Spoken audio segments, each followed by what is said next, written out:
The Light of the World is a brand new, beautifully animated movie all about the life of Christ with a twist. Or maybe more than one twist. So recently we had a chance to see this movie, and so today we are going to review it and answer all of your questions. Like, who is it for? Should you go see it? There's a lot to talk about, so let's get started.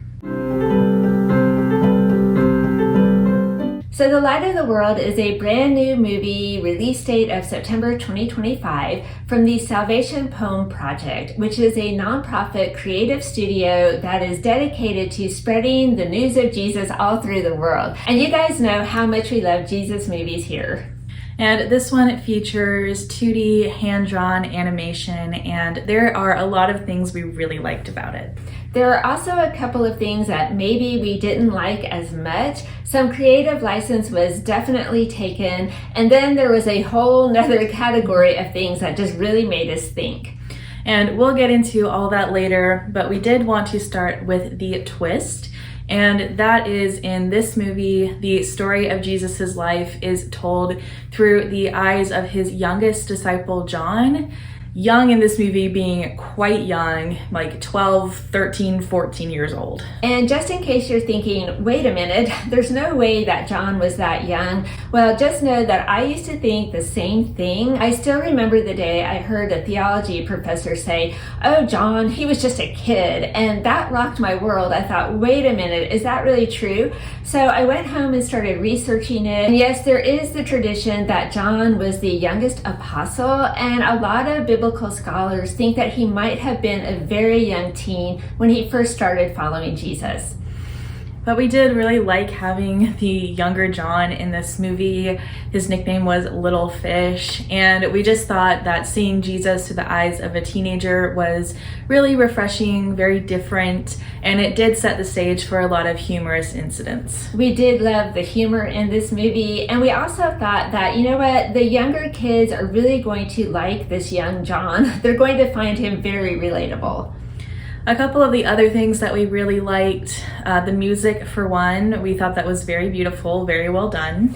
And of course the animation was really good. There were a couple of scenes in particular. One was the baptism of Jesus, and the other was the walking on water scene, and those were just super, super cool. We also liked the reminder this movie gave of how God rarely shows up in the way that we think he will.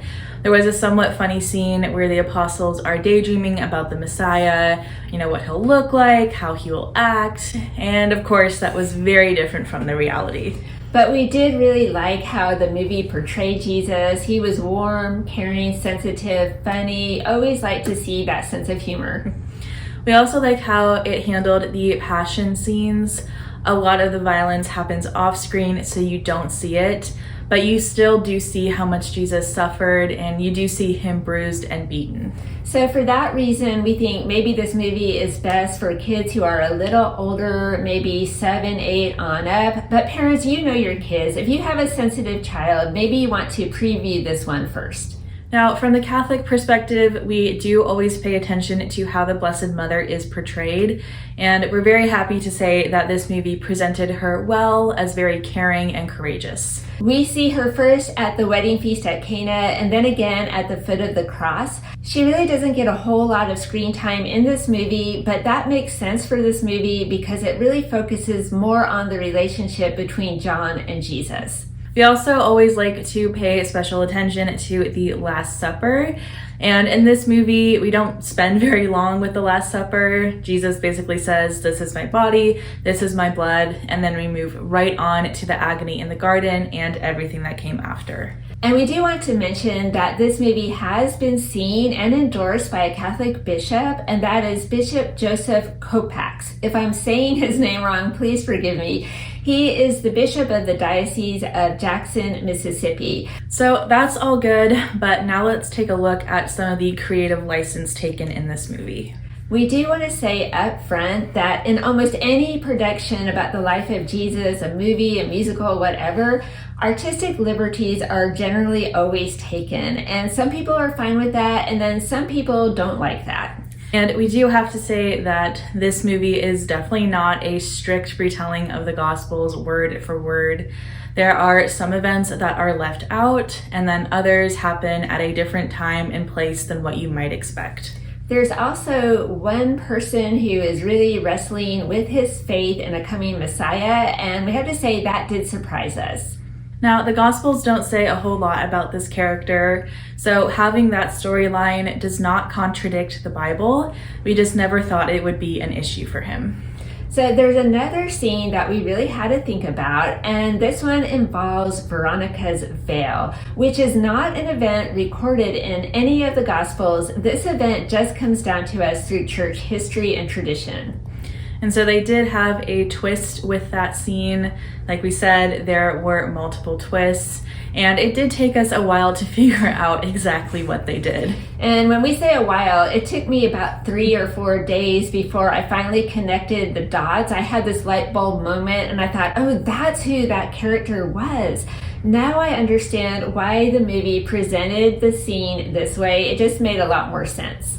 So that was a bit unusual, and when you go see it, we think you'll be able to identify which scene we're talking about. But the good news here is that we do think that this all adds up to some really great discussion opportunities with your friends, your family, your kids. You can all go see it and then sit down and talk about it. Do you agree with how certain things were presented? Why or why not? We think people will have really strong opinions on that. And it could be fun to go see as a family and then go out for pizza or ice cream and have a discussion about it. We also think that this would be a really, really fun homeschool assignment for your high schoolers, your middle schoolers. Everybody sit down and watch it, and then you could have a discussion about creative license. How much is too much? What did you think? How does that impact the whole gospel story? So our bottom line for this movie is that we did enjoy it. And no, it is not catechism class, it is not the Bible word for word, but we've said it before and we'll say it again. We are so grateful that movies like this are even being made.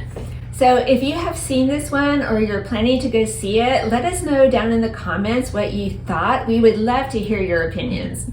And we hope this review was helpful. If you have any other questions about this movie, again, let us know. So we thank you so much for watching, and we will see you next time. Bye.